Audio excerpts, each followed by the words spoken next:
మీరు హింసించిన వారిని కొరకు ప్రార్థన చేయుడి, మంచివారి మీదను తన సూర్యుడిని ఉదయింపజేస్తున్నాను కదా.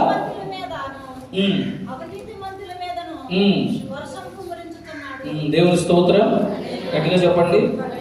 లోకం ఏం చెప్తుందనంటే మీ పొరుగు వారిని ప్రేమించి శత్రువులను ద్వేషించమని చెప్తుంది. కానీ దేవాతి దేవుడు నీకు చెప్పే మాట ఏమిటి అనంటే నీ పొరుగు వారిని ప్రేమించు, నీ శత్రువులను కూడా ప్రేమించు. ఈ లైట్ ఉంది, ఈ లైట్ ఏం చేస్తుంది? వెలుగునిస్తుంది. ఈ మైక్ ఏం చేస్తుంది? సౌండ్ ఇస్తుంది. అదే సౌండ్ ఇవ్వకుండా పూత పెడుతుంది అనుకోండి, ఈ మైక్ని మనం యూజ్ చేస్తామా? అది లైట్ని కాకుండా లైట్ని ప్రతిబింబించలేదు అనుకోండి, మనం లైట్ని ఉపయోగిస్తామా? ఉపయోగించాం. మీరు అందరూ ఎవరి పిల్లలు? దేవుని పిల్లలు. దేవుని పిల్లలైన మీరు ఏం కలిగి ఉండాలంటే ప్రేమను కలిగి ఉండాలి. మీ శత్రువులను, మీ యొక్క పొరుగు వారిని అందరిని ఏం చేయాలి చెప్పండి? ప్రేమించాలి. సూర్యుడు శత్రువులకు ఒకలాగా, మంచులకు ఒకలాగా ఉదయిస్తున్నాడా? సూర్యుడు ఎవరు కనిపెట్టారు? దేవుడే వెలిగిస్తున్నాడు కదా. దేవుడు వెలిగే ఉన్నాడు. దేవుని స్తోత్రం. ఆయన వెలుగు మంచివారికి వేరేగా చెడ్డవారికి వేరేగా వస్తుందా? లేదు కదండి. లేదా మనకు ఒకలాగా బయట వాళ్ళకి ఒకలాగా వస్తుందా? లేదు కదండి. అందరికి ఒకే విధంగా దేవుడు సూర్యుడు ఉదయిస్తున్నాడు, అందరికి ఒకే విధంగా వర్షం కురిపిస్తున్నాడు, అందరికి ఒకే విధంగా గాలిని ఇస్తున్నాడు. అలాంటప్పుడు మీకెందుకు వ్యత్యాసం? దేవుడు వ్యత్యాసం వేరుపరచలేదు కదా. దేవుడు వేరుపరిచాడా? మరి మనం ఎందుకు వేరుపరచాలి? దేవుడు ఏం చెప్తున్నాడంటే నీ శత్రువులు కూడా నువ్వు ప్రేమించు, నీ శత్రువులను హక్కు చేర్చుకో, మీ శత్రువులు ఇంటికి పిలిచి భోజనం పెట్టు. నీ యొక్క ప్రేమను వెదజలు. దేవుని యొక్క ప్రేమ నీ మనసులో ఉంది. నువ్వు దేవుని కలిగి ఉన్నావు, నీలో దేవుని ప్రేమ ఉంది, నువ్వు దేవుని బిడ్డవు. ఫర్ ఎగ్జాంపుల్, నేను అల్లరి చేస్తాను కూడా మీకు సేమ్ మీ తాతలా చేస్తున్నారా అంటారా? మీ నాన్న లక్షణాలు ఉన్నారా నీలో అంటారు. మనలో ఉన్న లక్షణం ప్రేమ. ఆ ప్రేమ దేవుని కలిగిన ప్రేమ వల్లే ఉండాలి. దేవుని స్తోత్రం. హల్లెలూయా. చెప్పండి. మొట్టమొదటిది ఏంటి? సంఘంలో పరిశుద్ధత పెట్టాడు దేవుడు. రెండోది దేవుడు సంఘంలో పెట్టాడు, శ్రమ పెట్టాడు. మూడోది ప్రేమను పెట్టాడు. ఈ ప్రేమ వెదజలాలి. లోకానికి ప్రేమ వెదజలాలి. దేవుడు ఎక్కడో పుట్టాడు, కానీ ఇక్కడ వరకు దేవుని ప్రేమ వచ్చిందా రాలేదా? వచ్చింది. మీరున్న ప్రాంతాల్లో, మీరున్న ప్రదేశాల్లో దేవుని ప్రేమను చూపించండి. ప్రేమ కలిగి ఉండండి. దేవుని స్తోత్రం. ఇంకో రెండే ఉన్నాయి, ముగిస్తారు. నాలుగోది దేవుని సేవ చేయు సంఘముగా ఉండాలి. దేవుని స్తోత్రం. దేవుని సేవ చేయు సంఘముగా ఉండాలి. ఇది కూడా క్వశ్చన్ మార్క్. జాన్ దేవుని సేవ అమ్మగారు చేయాలి, ప్రతిష్ఠింపబడిన వాళ్ళు చేయాలి అని అంటారు. అది కరెక్టే. అది కాదు నేను చెప్పే సేవ, వేరే సేవ చెప్తున్నాను. వాక్యం చెప్పేది ప్రతిష్ఠింపబడిన వారు మాత్రమే చెప్తారు. కానీ మీకు కూడా ఒక బాధ్యత ఉంది, సంఘానికి ఒక బాధ్యత ఉంది. సంఘమును దేవుడు పనిముట్టిగా దేవుడు వాడుకుంటున్నాడు. మీరు కూడా ఒక పని చేయాలి, మీరు కూడా సేవ చేయాలి. ఏం సేవ చేయాలి? మీకున్న తలాంతుల్లో మీరు సౌండ్ బాగా పెట్టచ్చు, మీరు వాయిద్యాలు వాయించగలరు, వాయించవచ్చు, మీరు బరకాలు వేయగలరు, వేయచ్చు, కుర్చీలు వేయగలరు, వేయచ్చు, మీరు పాటలు బాగా పాడగలరు, పాడచ్చు. ఇవన్నీ కాకుండా ఇంకోటి చెప్పనా, మీరున్న ప్రాంతాల్లో సువాసన వెదజల్లేవారుగా ఉండాలి. మీరుండే ప్రదేశాల్లో దేవుని యొక్క సువార్తను వెదజల్లేవారిగా ఉండాలి. ఎలా వెదజల్లుతారండి? నేను చెప్పలేను, వాక్యం రాదు, నాకు ప్రార్థన చేయడం రాదు అనుకోవచ్చు మీరు. ఒక్క విషయం చెప్తా. ఒక భక్తుడు అన్నాడంట, భక్తుడితో పాటు ఇంకో వ్యక్తి ఉంటే ఆ భక్తుడు, అబ్బాయి నడు సువార్త ప్రకటిద్దాం వీధులంట అన్నారట. అంటే లెగ్స్ వెళ్ళి 4 వీధులు తిరిగేసి వచ్చేసి మోకాలు వేసి ప్రార్థన చేస్తున్నారంట. అయ్యా, ఈరోజు చేసిన సేవను, సువార్తను మీరు దీవించండి, ఆస్వాదించండి, అనేకమైన ఆత్మలు రక్షించండి అని ప్రార్థన చేసిన తర్వాత అక్కడ చూస్తూ కింద కూర్చున్నాక, ఏమయ్యా ఎక్కడ సువార్త చెప్పు, ఒకరు కూడా మాట చెప్పలేదు, నువ్వు ఎలా ప్రార్థన చేస్తావు అని అడిగారట. అప్పుడు ఆ వ్యక్తి అన్నారంట, అబ్బాయి మాట ద్వారానే కాదు, మనం నడిచే నడవడిక ద్వారా కూడా ఏం చేయొచ్చట? దేవుని స్తోత్రం. గట్టిగా చెప్పండి కొట్టండి. మనం నడిచే నడవడిక ద్వారా కూడా సువార్త చేయొచ్చు, మనం చూసే చూపు ద్వారా చేయొచ్చు, మనం చేసే క్రియల ద్వారా చేయొచ్చు. ఏంటది? చెప్పండి అమ్మా. సువార్త. దేవుని స్తోత్రం. మీరుండే ప్రాంతాల్లో మీరు ఉద్యోగం చేస్తున్నారు, వ్యాపారాలు చేస్తున్నారు, మీరు ఇంట్లోనే ఉంటారు, మీ పొరుగు వారితో ఉంటారు, ఎక్కడైనా ఉంటారు. మీరు ఏదన్నా చేయండి, అక్కడ ఉన్న ప్రాంతంలో మీ మంచితనం, మీ ప్రేమ, మీ ఆప్యాయత, మీ యొక్క క్రియలు, మీ యొక్క తలంపులు, మీ చూపులు, మీ మాటలు బట్టి నీలో ఎవరు కనబడాలంటే దేవుడు కనబడాలి. నీలో దేవుడు ఉన్నాడు. ఎవరు అబ్బాయి అంత చక్కగా ఉన్నాడు, మంచి మాటలే మాట్లాడుతున్నాడు, ఎవరా స్త్రీ అని అనుకుని వారు సందేహపడాలి. ఏమైంది, ఎవరు తను ప్రేమించే వ్యక్తి ఎవరు అని అన్నప్పుడు ఎవరు చెప్పండి, చెప్పండి, దేవుడు. ఆ విధంగా సువాసన వెదజల్లాలి మీరుండే ప్రాంతాల్లో. మన దేవుని యొక్క పనిముట్టు కనుక ఖచ్చితంగా దేవుని సేవ చేసే సంఘంగా ఉండాలి. మనం చేసే పనుల ద్వారా అనేకమైన ఆత్మలు రక్షింపబడి ఈ మందిరానికి తీసుకురావాలి. అంతేగాని ఎప్పుడు మన పిల్లలే రారు, మన ఇంట్లో వాళ్ళే రారు అని అనకూడదు. మన ప్రేమను, ఆప్యాయతను అందరికీ పంచాలి. అప్పుడు మాత్రమే దేవుని యొక్క లక్షణాలు, దేవుని యొక్క పనిముట్టుగా నువ్వు వాడబడతావు. కానీ ఎన్ని ఆదివారాలు వచ్చినా, ఎన్ని క్రిస్మస్లు చేసినా, ఏమి చేసినా, దేవుడు పరలోకంకి వెళ్ళాక ఒక మాట అంటాడట. రాగానే జాన్ వచ్చాడు, ఎంతమంది రక్షించావు అని అడుగుతాడట. నేనే రాలేదని సరిగ్గా అని అన్నాం అనుకోండి, దేవుని స్తోత్రం. మిమ్మల్ని మీరు ప్రశ్నించుకోండి. సంఘము దేవుని యొక్క పనిముట్టు, దేవుడు ఏర్పాటు చేసుకున్న సంఘము. మీరందరూ కూడా కొన్ని లక్షణాలు కలిగి ఉంటారు. ఒకటి, ఫస్ట్ సంఘంలో పెట్టాల్సిన ఉన్న లక్షణం ఏంటి? పరిశుద్ధత. రెండవది శ్రమపడే సంఘము. మూడవది ప్రేమ. నాలుగవది దేవుని సువార్త, దేవుని సేవ. దేవుని సేవ చేయు సంఘంగా ఉండాలి. చివరిది దేవుని యొక్క రాకడకు ఎత్తబడే సంఘంగా ఉండాలి. దేవుని స్తోత్రం. మీ యొక్క ప్రయాస, మీ యొక్క పనులు ఇవన్నీ కూడా ఎందుకోనంటే దేవుని రాజ్యం చేరడానికే. అంతేనా? ఎన్ని ప్రార్థన చేసినా, ఏం చేసినా ఎక్కడికి వెళ్ళడానికి? దేవుని రాజ్యాన్ని చేరడానికి. మీరందరూ ఆయన సంఘంగా ఉండి మీలో ప్రేమను చూపించి మీరు వెదజల్లి దేవుని రాజ్యానికి మీరు అందరూ చేరుకోవాలి. నేను ఒక విషయం చెప్పి ముగిస్తాను. క్రైస్తవ జీవితం అంత సులభం కాదు. ఎన్నో కష్టాలు, బాధలు, శ్రమలు, వ్యాధులు, ఇబ్బందులు ఉంటాయి. దేవుల్లో ఎదగండి, బలంగా నాటబడండి. రానున్న రోజుల్లో సువార్తను చెప్పడానికి, సువార్తను వినడానికి కూడా ఆస్కారం లేని పరిస్థితులు వస్తాయి. అటువంటి పరిస్థితుల్లో దేవుని ఎన్నడూ విడవక, దేవుని యొక్క బైబిల్ చేత పట్టుకుని దేవుని యొక్క ప్రార్థనా జీవితంలో ఎదుగుతూ ఉన్నప్పుడు మాత్రమే అనేకమైన ప్రాంతాల్లో అనేకమైన ఇబ్బందులు క్రైస్తవులు ఎదుర్కొంటున్నారు. బట్ ఒకటి గుర్తుపెట్టుకోండి, ఎలాంటి పరిస్థితుల్లో ఉన్నా, ఎక్కడ ఉన్నా, ఏం చేస్తున్నా మీరు దేవుని ఎన్నడూ విడవకండి. ఎన్నడూ దేవుని వాక్యాన్ని విడవకండి, ప్రార్థనా జీవితాన్ని విడవకండి. దేవుని చూడండి, దేవునితో మాట్లాడండి, దేవుని దర్శనాలు పొందుకోనండి. జరగబోయే వాటిని, జరిగిన వాటిని దేవుడు మీకు బయలుపరుస్తాడు. అంత గొప్ప దేవుడు మనకి. ఆమేన్. అటువంటి స్థితిలో మీరు అందరూ ఎదిగి దేవుని యొక్క రాకడకు వెళ్ళే వరకు సిద్ధపాటు అయ్యి, మీరు, నేను ఇందాక ఒక విషయం చెప్పాను, ఆత్మఫలాలు తెలుసు కదా మీకు, ముగిస్తున్నా. ప్రేమ, సంతోషం, సమాధానం, దీర్ఘశాంతం, దయాలత్వం, మంచితనం, విశ్వాసం, సాత్వికం, ఆశా నిగ్రహం, ఇవన్నీ ఫలాలు మనం చేత పట్టుకోవాలి. అప్పుడే సువాసన వస్తుంది. అది పరిమళ తైలం వలె, ఆ యొక్క కొండపై నుండి కారు పరిమళ తైలం వలె ఉంటుందట.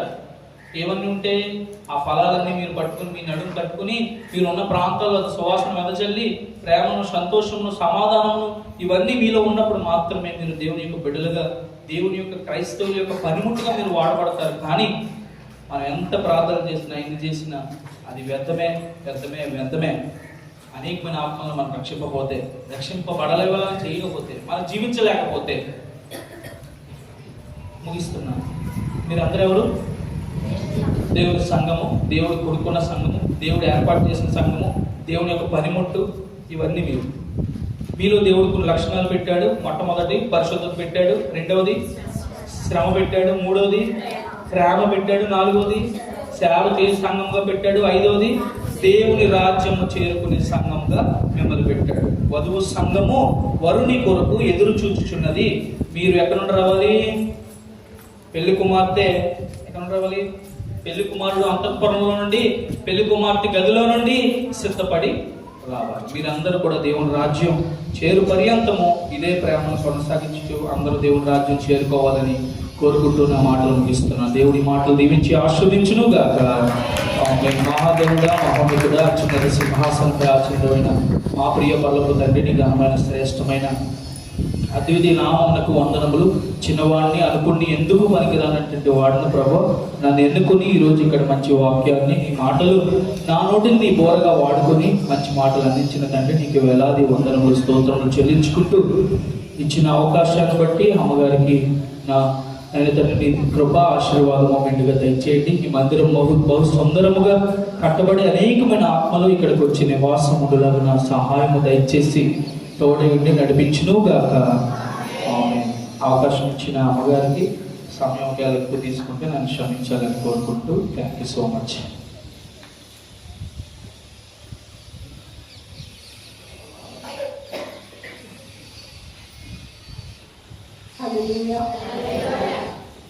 కుమారుని బట్టి జాన్ ఇష్టపడతారు, బాబుని బట్టి వందనాలు. అనుకోకుండా మధ్యలో తోడుకొచ్చారు.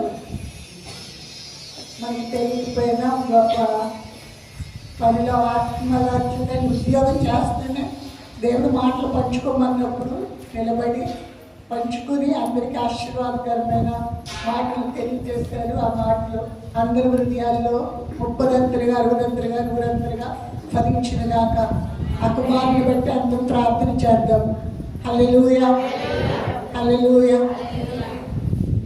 అలాగే మనం వచ్చిన కుమార్తె రుతి గారు కుటుంబం ఉన్నారు.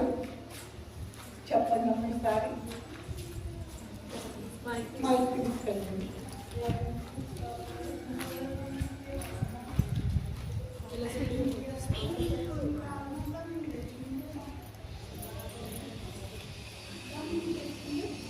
ఇందులో మీ ప్రేమ తప్ప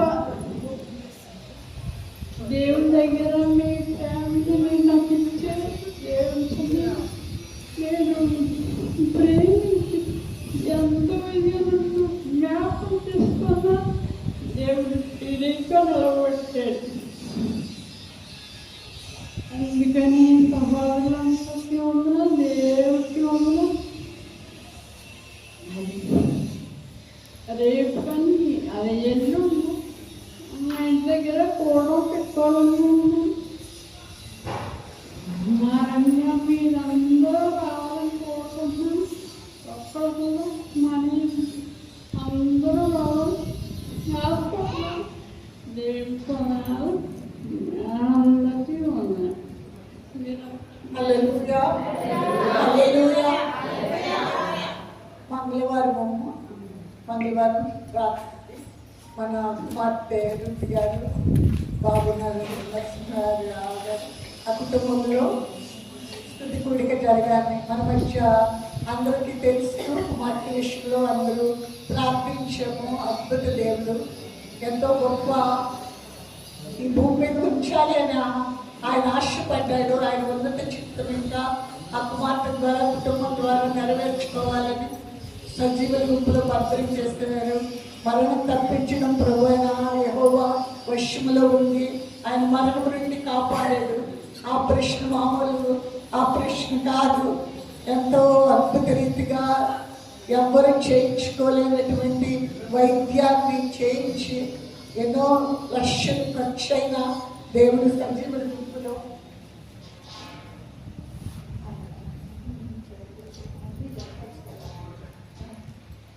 అలాగే బాబుని కూడా ఆనంద్ బాబుని కూడా కుమార్తె ప్రవీణ బిడ్డలందరినీ కూడా తీసుకొచ్చాడు హైదరాబాద్ నుంచి. అందరు బట్టి దేవుడికి స్తుతులు చెల్లిస్తున్నాను. మంగళవారం బట్టి స్తుతి కూడిక ప్రార్థన మాత్రమే కాదు, వచ్చి అందరికీ భోజనాలు కూడా అక్కడ ఏర్పాటు చేస్తున్నారు. ప్రార్థన గురించి భోజనాలు చేసి ఇంటికి రావడానికి అన్ని ఏర్పాట్లు జరుగుతున్నాయి కనుక ఆ కుటుంబంలో దేవాది దేవుడు చేసిన మేరకు అందరూ మరొకసారి అక్కడ కృతజ్ఞతాస్తుతులను చెల్లిద్దామండి. దేవుడి ఘననామం ఇంకా మహిమపరచబడాలి. అక్కడ కొండ మీద ఉండి పట్టణం మరుగై ఉంటుంది అన్నాడు. అలాగే ఊరికే మధ్యలో ఆ గృహాన్ని ఇచ్చాడు దేవుడు, ఆ రోడ్డు వారిని ఇచ్చాడు.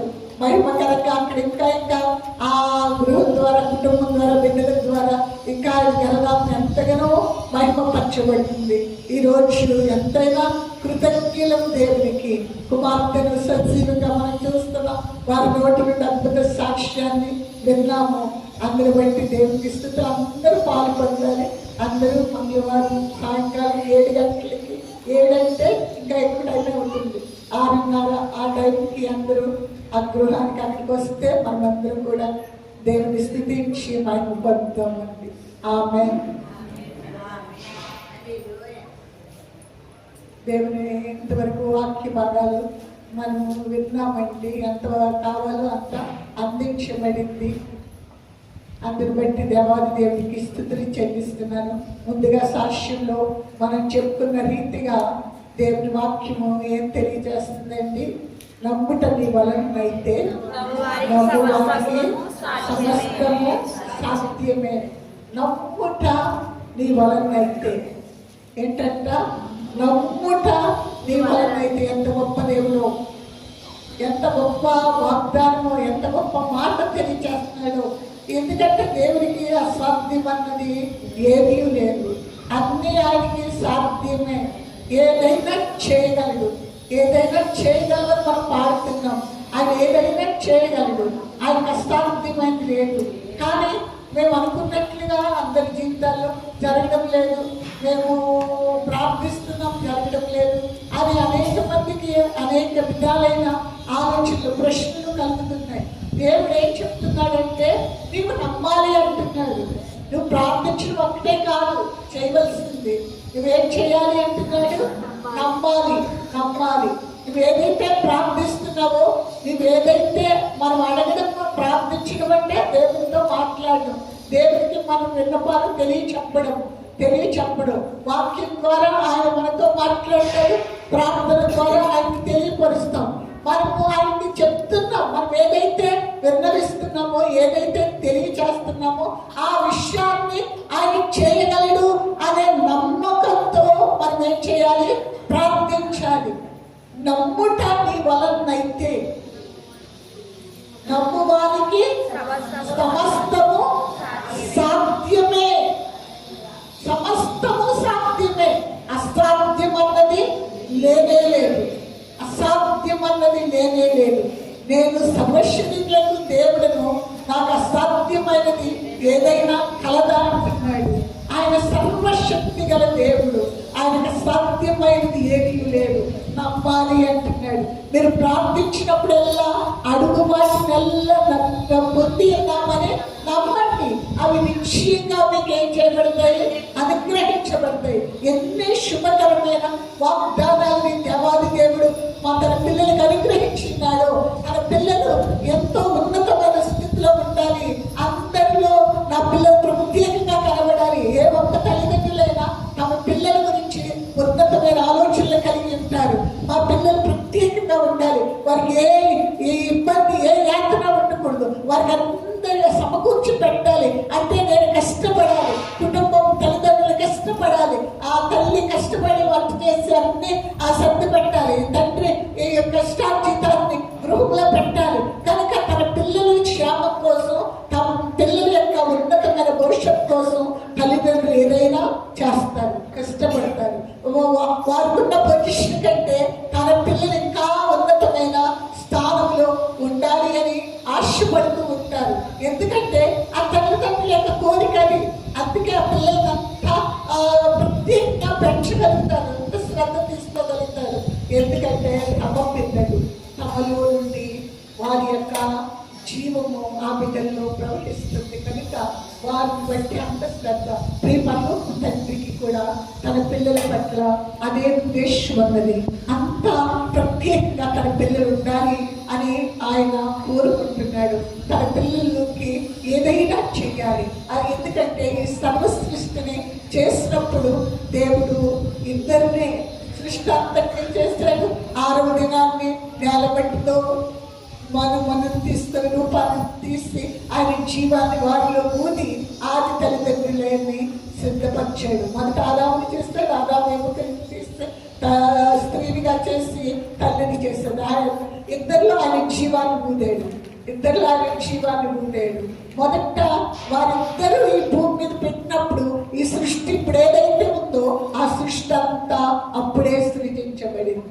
హల్లెలూయా. ఎంత గొప్ప దేవుడు, ఎంత గొప్ప ప్రణాళిక. ఇంకా ఎంతో ఉపయోగించిన ఎన్నో కొండలు పొలాలు ఎన్నెన్నో సేద్యం చేయడమే ఈ భూమి మీద ఇంకా కనబడుతూ ఉన్నాయి. ఎంత కృపగల దేవుడు. ఆయన అన్ని సమస్తాన్ని సమకూర్చి పెట్టి ఉంచి ఉన్నాడు. దేవుని అందే కలిగి ఉండాలి. ఆ కృతజ్ఞత కలిగి ఉండాలి. ఆయన తన పిల్లల కోసం ఏదైతే చేస్తున్నాడో దానిని బట్టి ఆయనకి స్తుతులు చెల్లించాలి, కృతజ్ఞతాస్తుతులు చెల్లించాలి. తల్లిదండ్రులు పిల్లలను నేను కోరుకుంటారు, ఎప్పుడు కూడా వారి పిల్లలకి అన్ని సమకూరుస్తారు. ఆ పిల్లలు ప్రేమ కలిగి ఉండాలి. విన్నాను కదండి, ప్రేమ కలిగి ఉండాలి. తన పిల్లలు మేమెంత కష్టపడి సమకూర్చి పెట్టామనే విషయాన్ని వారు గుర్తించాలి, వారు గ్రహించాలి. అది ఒకటే కోరుకుంటారు. తిరిగి మరలా ఏదో సమకూర్చి వాళ్ళు పెట్టేయాలని ఆశతో ఎదురు చూడరండి. వారు తమ ప్రేమను వారు గుర్తించాలి. వారి కొరకు ఎంత కష్టపడి ఇదంతా చేసేమో వారు గ్రహిస్తూ కృతజ్ఞతాపూర్వకంగా విధేయులుగా ఉండాలి. వారిని గణపరచాలి. వారిని ఏం చేయాలి? మా తల్లిదండ్రులు ఎంత మంచి తల్లిదండ్రులు నేను కలిగి ఉన్నాను అని వారు చెప్తూ ఉండాలి. ఆ మాటల కోసమే వారు ఎదురు చూస్తారు. మన ప్రియ పరలోక తండ్రి కూడా అంతే. నా పిల్లల కోసం నేను అంతా సమకూర్చి పెట్టాను. ఏది వెలితి అనేది లేదు. సర్వ సమృద్ధి గలవారై శ్రేష్టమైన జీవితాన్ని జీవించాలి. సుఖవంతంగా వారు ఉండాలి, ఆరోగ్యకరంగా ఉండాలి, ఆనందమయంగా ఉండాలి, అన్ని సకల ఐశ్వర్యాలతో వారు ఉండాలి. వారి భూమి మీద నా పిల్లలుగా గుర్తించబడాలి. నా పిల్లలు, మీరెవరి పిల్లలు? తండ్రి యొక్క, పరలోక తండ్రి యొక్క పిల్లలు. దేవుని సొత్తైన ప్రజలు, ఆ పరిశుద్ధ జనాంగమై ఉన్నారు. పరిశుద్ధులు మీరు పరిశుద్ధులు, దేవుని సొత్తు, దేవుని స్వాస్థ్యమైన పిల్లలు అని భూమి మీద ఉన్న ప్రజలు గుర్తించి ఎంత గొప్ప దేవుడో ఆయన దగ్గరకు పరుగులెత్తుకుంటూ రావాలి. మీరే ఒక అద్భుత సాక్ష్యాన్ని విన్నాం కదా.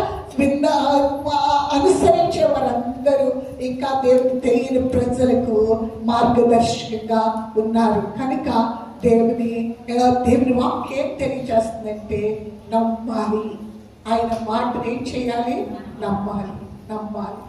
నమ్ముటాన్ని వలనైతే, ఆ మాట గట్టిగా పట్టుకోండి.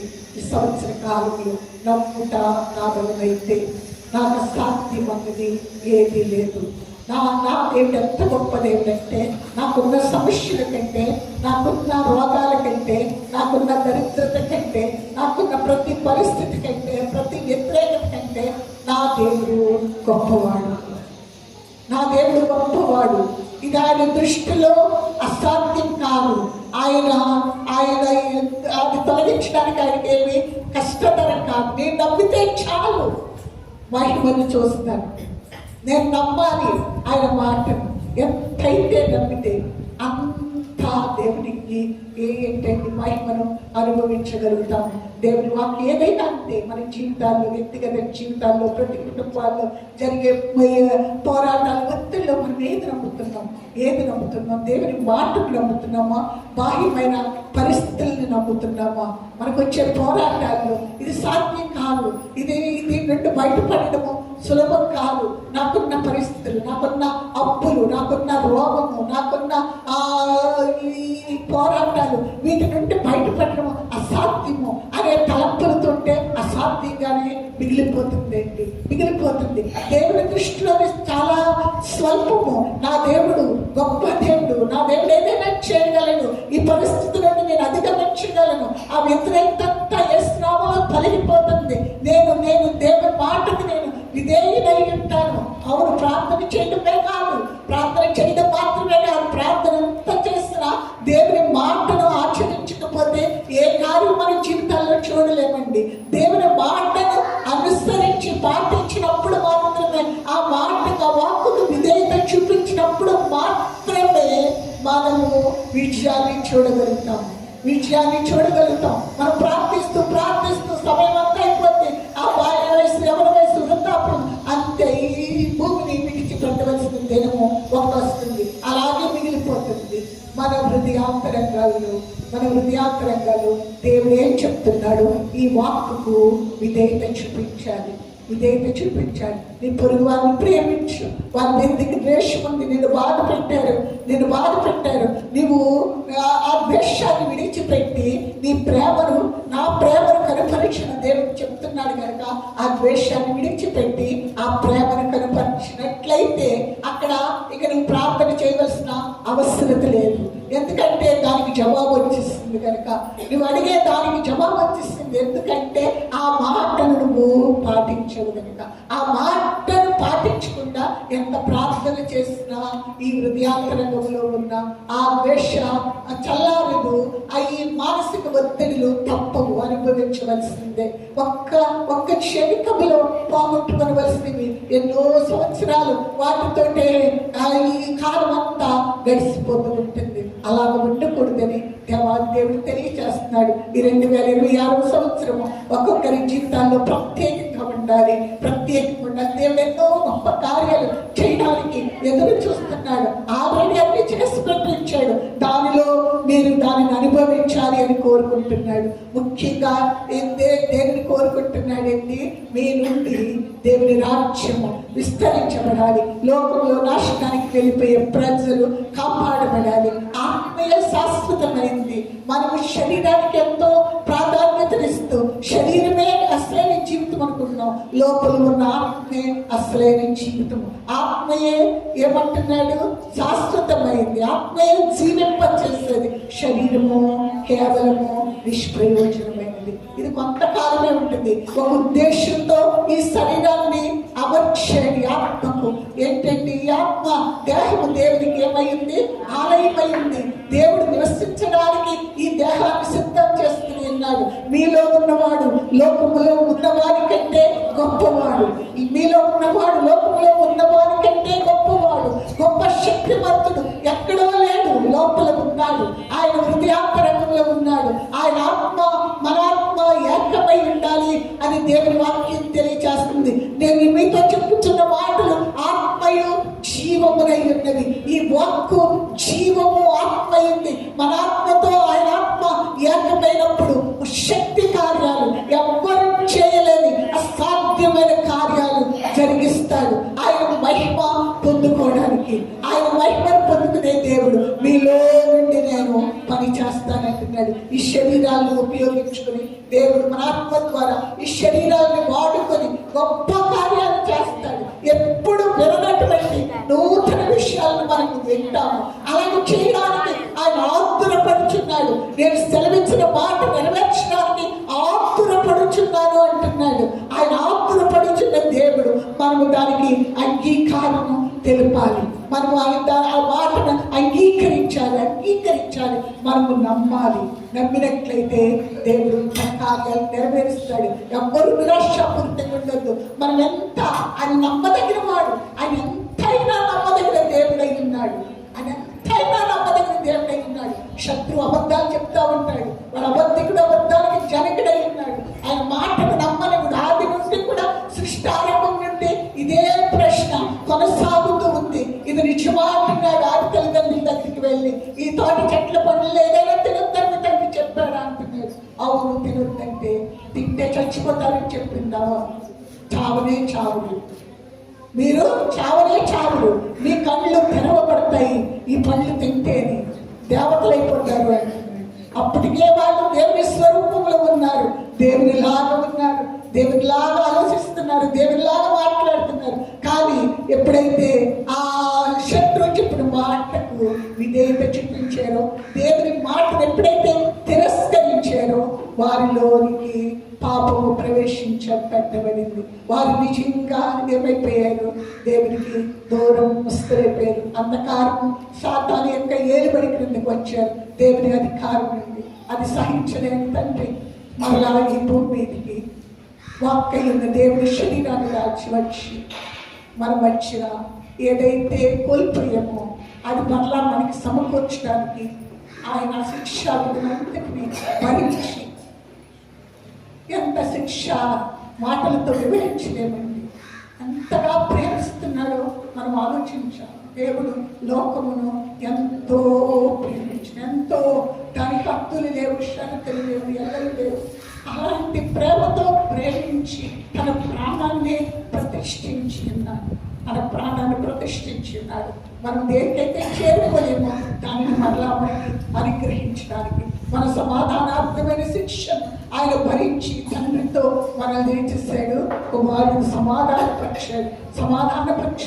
మన వ్యాధులన్నీ ఆయన మీద వేసుకుని ఆయన యొక్క స్వస్థతను మనకిచ్చాడు. మన దరిద్రత ఆయన మీద వేసుకుని ఆయన యొక్క ఐశ్వర్యాన్ని మనకి ఇచ్చాడు. మన శాపమంతా ఆయన మీద వేసుకుని ఆయన ఆశీర్వాదాన్ని మనకి ఇచ్చాడు. మనం ఏదైతే మన ఆయన జీవాన్ని మనకి ఇచ్చి మన యొక్క మరణాన్ని ఆయన మీద వేసుకుని ఉన్నాడు. మరణపు ముళ్ళును విరిచి వేస్తాడు, మరణాన్ని జయించాడు. మరణం యొక్క శక్తి మీ మీద పని చేయదని, పాపం యొక్క శక్తి మీ మీద ఏలబడి చేయదని ఆయన నిరూపించి చూపించాడు. ఇంత ఔన్నత్యమైన కార్యాలు చేశాడు. ఈ దేవుడు మనకు ఎంత ఎంత ఎంత స్థుతించిన, ఎంత శ్లాఘించినా మనము ఆయనకు కృతజ్ఞతలు తెలుపలేమండి. అందుకే హృదయాంతరంగంలో నుండి ఆయన ఆత్మ మన ఆత్మ ఏకమై కృతజ్ఞతని హృదయాలతో ప్రతి ఒక్కరూ ఆయనకి చేరువైపోవాలి, ఆయనకి దగ్గరైపోవాలి. ఈ భూమి మీద కొద్ది కాలమే మనం ఉంటాం, శాశ్వత కాలమే. ఈ భూమిని మనం విడిచిపెట్టచ్చు, లేదా ప్రభు వచ్చి తీసుకుని వెళ్ళిపోవచ్చు. రెండింటిలో ఏదో జరుగుతుంది. కనుక ఈ జీవితము శాశ్వతమైంది కాదు. మనము బ్రతికినా చనిపోయినా ఆయన వారిగా ఉండాలి అని కోరికతో ఆయన మన కోసం సమస్తాన్ని చేసి ఉన్నాడు. కనుక ఆయన యొక్క ఇష్టానికి మనం వినమ్రులం అవ్వాలి. లోకంలో పరిస్థితులన్నీ ఆయన రాకడకు సంసిద్ధులను చేస్తున్నాయి. లోకంలో రేపు నేడు త్వరగా వస్తాడని రుజువు చేస్తున్నాయి. మనం అలాంటి కాలంలో ఉన్నాం కనుక దేవుని మాటకు విధేయత చూపిద్దామండి. లోకంతో జీవించిన కాలం చాలు అంటున్నాడు. దాన్ని సమాప్తి చేయండి, దాన్ని ఆపేయండి. లోకాశలన్నింటినీ విసర్జించండి, వాటిని విడిచిపెట్టేయండి, వాటిని జోలికి వెళ్ళకండి. మీరు ప్రత్యేకంగా ఉండండి, వారిలో బయలువెళ్ళి ప్రత్యేకంగా ఉండి అంటున్నాడు. ఎందుకంటే నేను పరిశుద్ధులై ఉన్నాను కనుక మీరు పరిశుద్ధులై ఉండండి, పరిశుద్ధులై ఉండండి. నేను మీలో ఉంటాను, మీతో కూడా నేను మీకు తండ్రిగా ఉంటాను, మీరు నా కుమారుడు మాత్రమే ఉంటారు అని సర్వశక్తి గల దేవుడు మీలో నివసించుతాను.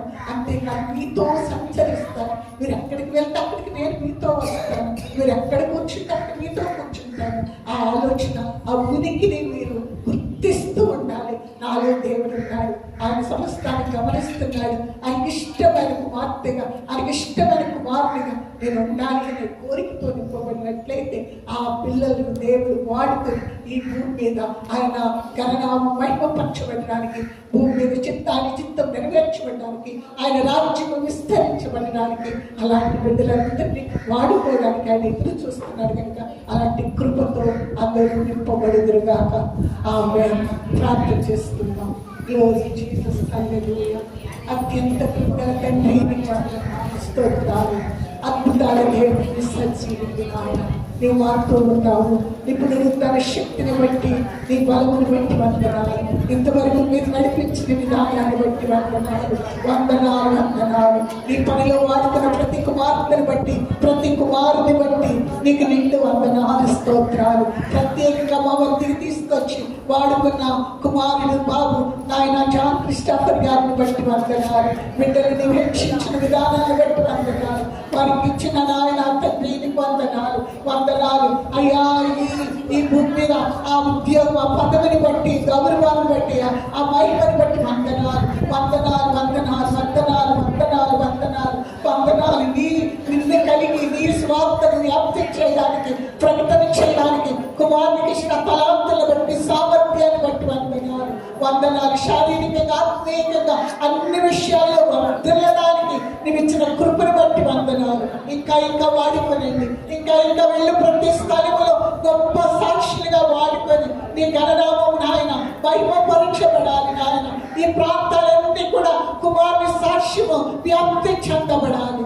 ఆత్మదేవాన్ని ఈ చేతులకు అప్పగిస్తున్నాను. కుమార్తె గారిని బట్టి వందనాలు, వందనాలు, స్తోత్రాలు. కుమార్తెను కాపాడుకునే విధానాన్ని బట్టి, బ్రతికించిన విధానాన్ని బట్టి, ప్రీ కుటుంబాన్ని బట్టి, ఆ బిడ్డలు చేసిన పరిచర్య త్యాగాలన్నింటిని బట్టి నీకు నిండు వందనాలు, స్తోత్రాలు, స్తోత్రం. ఇదిగో మంగళవారం వారి గృహంలో జరిగే స్థితి కోరికను బట్టి వందనాలు. నాయన నువ్వే కనుక జరిగించుకొని ఇంకా వైఫల్యం పొందుకోవాలని మీ బిడ్డలందరూ ఆశీర్వదించండి. ఇక్కడ అందరూ పాలు పొందడానికి అందరికీ ఈ అవకాశాన్ని అనుగ్రహించండి. ఇక్కడ ఉన్న ప్రతి ఒక్కరిని నీ చేతికి అప్పగిస్తూ యేసు నామములో వేడుకొంచున్నాము తండ్రి. ఆమేన్.